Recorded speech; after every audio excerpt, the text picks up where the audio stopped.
E-signature workflows versus contract negotiation rooms. Which one is better for legal efficiency? Legal teams are under constant pressure to speed up contract cycles, but many organizations struggle with inefficiencies. The tools you choose, e-signature workflows or contract negotiation rooms, can make all the difference, yet people often confuse their purpose. E-signature workflows automate the signing process. They allow documents to be routed to multiple stakeholders, signed electronically, and archived securely. For example, a sales contract can move from drafting to approval to signature in hours instead of days, eliminating manual handoffs and delays. Contract negotiation rooms, in contrast, are collaborative spaces where multiple parties can review, comment, and negotiate terms in real time. They often include version control, common tracking, and integrated templates. A legal team might use a negotiation room to finalize complex agreements with multiple clients or internal stakeholders while keeping an audit trail of all changes.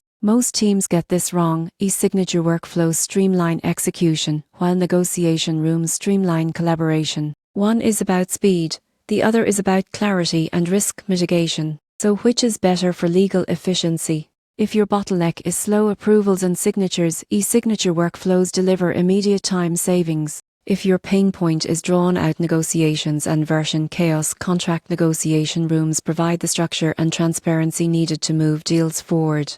The optimal approach combines both.